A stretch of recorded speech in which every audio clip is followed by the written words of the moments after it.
नमस्कार दोस्तों। ईश्वर सिर्फ अरविंद केजरीवाल को सजा नहीं देगा, ईश्वर नरेंद्र मोदी को भी सजा देगा।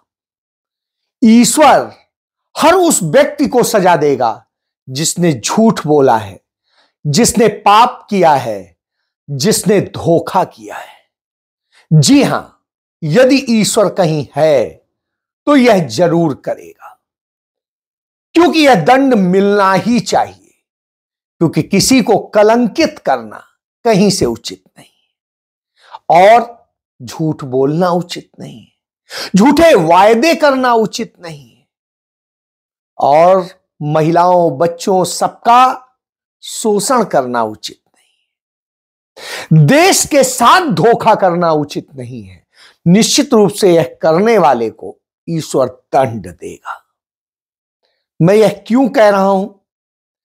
भारतीय जनता पार्टी के नेता, पूर्व केंद्रीय मंत्री डॉक्टर हर्षवर्धन कहते हैं कि ईश्वर अरविंद केजरीवाल को सजा जरूर देगा, क्योंकि उन्होंने शीला दीक्षित जैसी एक भद्र महिला के लिए जितने कलंकित शब्द बोले वह दुखद है, जितना झूठ बोला वह दुखद है और जितने आरोप लगाए वह दुखद है। बिल्कुल सही है। जो दिल्ली को जानता है वो जानता है कि अरविंद केजरीवाल ने शीला दीक्षित को बदनाम करने के लिए कोई कसर नहीं छोड़ी और झूठे आरोप लगाए, अनर्गल टिप्पणियां की और यहां तक कि ऐसे तरह से लांछित किया कि लगा कि शीला दीक्षित से बड़ा कोई विलेन नहीं होगा। लेकिन आज उनके करीब 12 साल के शासनकाल के बाद में देश जान चुका है कि अरविंद केजरीवाल ने सब झूठ बोला।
लगाए थे और उन आरोपों के लिए माफी भी नहीं मांगी है। जी हां, विनोद राय ने, जो कैग का चीफ था, उसने माफी मांग ली कि हमने झूठे आरोप लगाए थे, चाहे 2G स्कैम का हो, चाहे कोयला का हो, चाहे रेलगेट हो या चाहे कॉमनवेल्थ हो, सारे झूठे आरोप थे। यह बात उसने तो मान ली, लेकिन इन्होंने नहीं मानी। उधर नरेंद्र मोदी को भी माफ नहीं करेगा, क्योंकि हर्षवर्धन सिर्फ केजरीवाल की बात कर रहे हैं। नरेंद्र मोदी को माफ नहीं करेगा कि उन्होंने मां गंगा से झूठ बोला, और कहा मां गंगा ने मुझे बुलाया है और उस गंगा को गंदा जल बना दिया। उन्हें मनमोहन सिंह की आत्मा माफ नहीं करेगी, यानी ईश्वर माफ नहीं करेगा, क्योंकि मनमोहन सिंह जैसे भद्र पुरुष को, भद्र प्रधानमंत्री को उन्होंने मौनी बाबा से लेकर के रेनकोट पहन के नहाने वाला से लेके न जाने क्या क्या कह डाला, कितने आरोप लगा डाले, गंभीर आरोप लगा डाले। जब रुपया गिरता है तो प्रधानमंत्री की इज्जत गिरती है, यह शब्द नरेंद्र मोदी ने कहे थे। अब 86 रुपए का डॉलर पहुंच गया है, उस समय 58 रुपए का पहुंचा था, तब यह बात हो रही थी। आप सोचिए कि यह दशा है तो कैसे कोई माफ करेगा, कैसे माफ करेगा ईश्वर कि आपने इस देश के बेरोजगार युवाओं से झूठ बोला कि हर साल 2 करोड़ नौकरियां देंगे। स्थिति है 2 करोड़ की बात तो छोड़ दीजिए, 2 करोड़ के मुताबिक 10 साल में 20 करोड़ बनती है। यह तो हम सपना भी नहीं देख सकते। आपने कुल 10 लाख नौकरियां भी टोटल नहीं दी। जब 10 लाख नौकरियां भी नहीं दी हो 10 साल में, तब आप समझा जा सकता है कितना आपने झूठ बोला है। और जो नौकरियां दी हैं वो मजबूरी में दी हैं, कोई आपने नहीं दी है, उन्होंने अपनी योग्यता से ली है, यानी आपकी कोई कृपा नहीं। आपने इस देश को भूखमरा बनाया है, बेरोजगार बनाया है और मरने पे मजबूर किया है। झूठ बोला है कि राम राज्य आएगा, झूठ बोला है कि भयमुक्त होगा, झूठ बोला है कि महिलाओं की आबरू बचेगी, झूठ बोला है कि 5 ट्रिलियन की इकोनॉमी होगी। हर झूठ आपने बोला है और आज देश कर्ज के जाल में फंसा है, देश की सीमाएं असुरक्षित हैं और देश की कूटनीति फेल हो चुकी है। हमारे दुश्मन एक हो रहे हैं और हम चारों ओर से घिर रहे हैं। जी हां, आज यही हो रहा है। शुरुआत इस बात से कि दिल्ली में प्रधानमंत्री आए, पहली चुनावी सभा करी, हालांकि चुनावी को उन्होंने सरकारी में बदल लिया जैसी उनकी आदत है। ऐन चुनाव के पहले वो घोषणाएं कर गए, घोषणाओं में जनता को कुछ देने का नहीं कर गए। जो दिल्ली यूनिवर्सिटी के पुराने कैंपस हैं उसी में ही रेनोवेशन के काम को दे करके गए, जिनमें तमाम पैसा खर्च होगा। अब जो पैसा खर्च होगा वो आपकी जेब से जाएगा, कोई उनकी जेब से नहीं। तो पहली बात तो ये। दूसरी बात, वहां 1675 लोगों को जो झुग्गी की जगह पे फ्लैट्स बनाए गए थे वो उन्होंने देने की बात करी। और जब 1675 दे रहे थे तब कह रहे थे कि अरविंद केजरीवाल के लिए कि वो आपदा की सरकार शीश महल में रहती। उन्होंने शीश महल बनवाया, मैं भी बनवा सकता था, मैंने नहीं बनवाया। तब आता है निश्चित रूप से अरविंद केजरीवाल ने शीश महल बनवाया। 2 उन्होंने बंगलों को तोड़वाकर एक बंगला बनाया और उसे शीश महल की तरह सजाया। निश्चित रूप से यह सत्य है, लेकिन यह भी सत्य है कि अरविंद केजरीवाल की सरकार, आम आदमी पार्टी की सरकार जनता ने चुनी थी, आपदा की सरकार नहीं थी। आपदा की सरकार तो आपकी है, तो अरविंद केजरीवाल की सरकार जनता की चुनी हुई है। और यदि आप उसे आपदा की सरकार कहते हैं तो निश्चित रूप से आप उस जनता का अपमान करते हैं, उसके जनमत का अपमान करते हैं। पहली बात, भारी बहुमत से वो जीते। एक चीज निश्चित रूप से अरविंद केजरीवाल ने झूठे वायदे किए कि यमुना साफ हो जाएगी, उसका जल आचमन योग्य होगा। यह भी झूठा वायदा किया कि हम नौकरियां देंगे, 40,000 पद खाली हैं।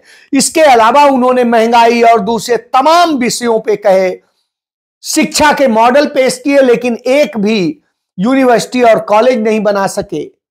उन्होंने स्कूलों के रेनोवेशन के अलावा कुछ नहीं किया और एक भी अस्पताल नहीं बनवा सके, तो आप इससे समझ सकते हैं, और स्वास्थ्य का मॉडल बताते हैं।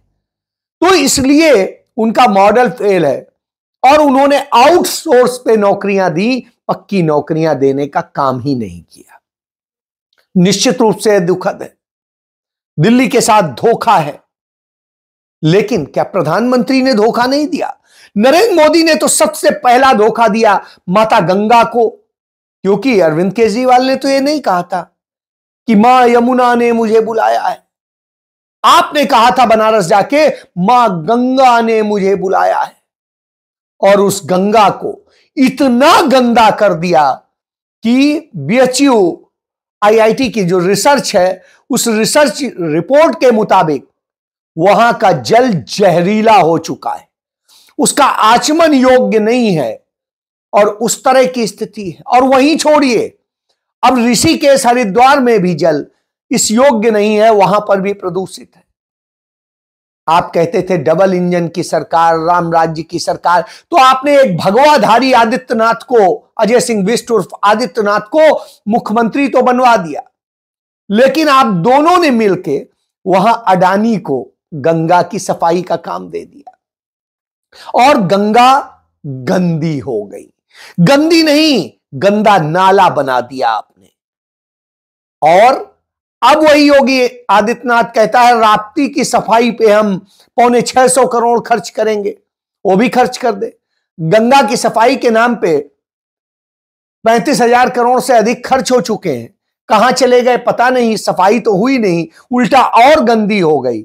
और अब वो राप्ती के नाम पे, तो हर कोई अपना वो सफाई के नाम पे खा ले, क्योंकि पानी में पता तो चल नहीं रहा है। अब आइए कि स्थितियां क्या है।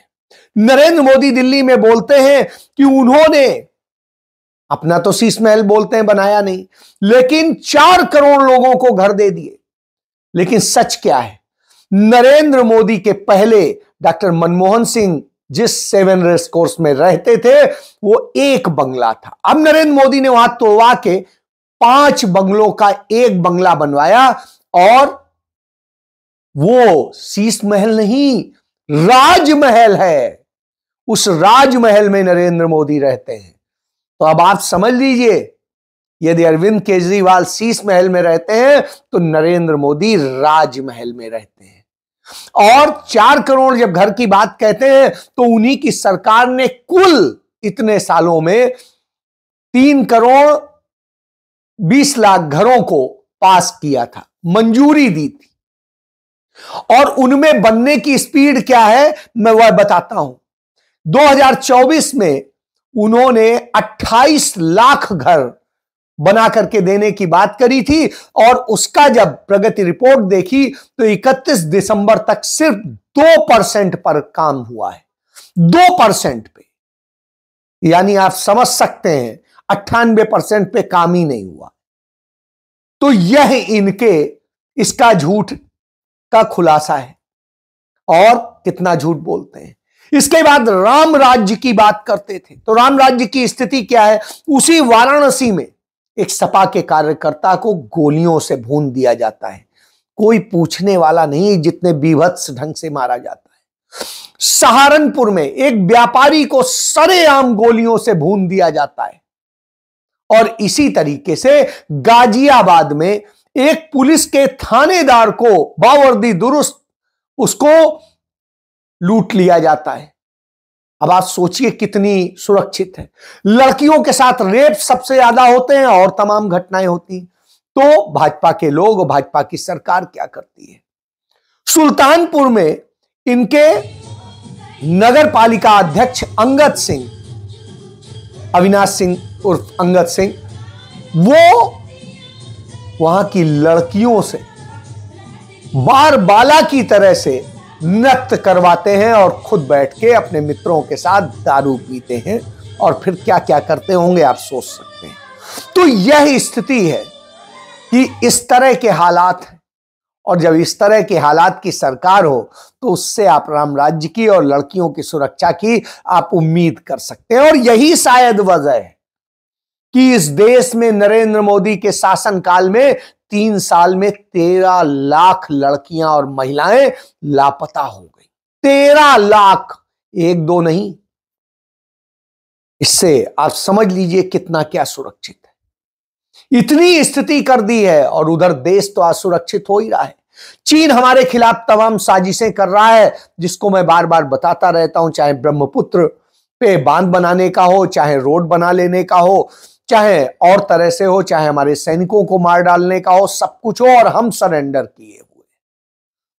यहां तक कि हम मेजर शैतान सिंह का जो स्मारक था वो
नरेंद्र मोदी अपनी जिम्मेदारी से आखिर कब तक भागेंगे? तो यह स्थिति है। और उधर मणिपुर लगातार जल रहा है, वहां पर जो हो रहा है वो किसी से छिपा नहीं है। और फिर क्या होता है, बांग्लादेश में हिंदू मारे जा रहे हैं, हमारी बोलने की हिम्मत नहीं होती है। और अब बांग्लादेश पाकिस्तान के साथ मिलकर चर्चा कर रहा है, जिसको हमने तोड़कर अलग अलग कर दिया था। श्रीमती गांधी ने यह काम किया था, इंदिरा गांधी ने। आज वो फिर से एक हो रहे हैं और यह हमारे लिए खतरे की निशानी है। तो इससे समझ लीजिए, न देश सुरक्षित, न देश के नागरिक सुरक्षित, न कोई और सुरक्षित। देश की अर्थव्यवस्था चौपट है और सब कुछ है। 5 ट्रिलियन का सपना हो गया है और यदि होगा भी तो कर्ज पर होगा, क्योंकि भारत के ऊपर 712 अरब डॉलर का कर्ज हो चुका है, विदेशी कर्ज। इसके बाद बचता क्या है? तब हमारे देश के नेता प्रतिपक्ष राहुल गांधी कहते हैं कि नौजवानों को रोजगार दीजिए। तो रोजगार कहां देंगे? रोजगार मांगने वालों के पेपर लीक हो जाते हैं, कहीं कोई धांधली होती, कहीं होती है। यूपी में आपने तमाम धांधली देखी, बिहार में देखी, मध्य प्रदेश में देखी। और जब इसका विरोध करते हैं छात्र, निष्पक्षता की मांग करते हैं, तो उन पर लाठी चलती है। बहरहाल बिहार में कांग्रेस समर्थित जो सांसद है पप्पू यादव, उन्होंने पूरा बिहार बंद का वो किया और सफल रहा। पूरे प्रदेश में उन्होंने लड़ाई छेड़ दी। इधर एनएसयूआई और यूथ कांग्रेस ने मध्य प्रदेश में जब लड़ाई छेड़ी तो उनके लोगों को, उन स्टूडेंट्स को जेल में डाल दिया जाता है और उनको प्रताड़ित किया जाता है। इधर यूपी में भी कमोबेश इसी तरह से होता है। तो ये इनके डबल इंजन की सरकारों के हाथ, तो न रोजगार न कुछ। तब राहुल गांधी कहते हैं, मैं चाहता हूं नौजवानों को रोजगार मिले और व्यापारियों को स्वच्छ व्यापार का अवसर मिले, प्रतिस्पर्धा स्वस्थ हो और किसी का एकाधिकार ना हो। मैं एकाधिकार के खिलाफ, मैं नवाचार के पक्ष में हूं, लेकिन भ्रष्टाचार के नहीं। तो यह मॉडल होना चाहिए। इस मॉडल की बात होती है और इसके लिए लड़ाई लड़ी जाती है। तो यह लड़ाई है, क्योंकि आज देश में कोई सुरक्षित नहीं रहा है। इस बात को हमें समझने की जरूरत है। कोई शीश महल में रहता है, कोई राजमहल में रहता है, झूठी कस्में झूठे वादे सब कर रहे हैं, और ईश्वर किसे माफ करेगा नहीं करेगा यह देखना होगा। जय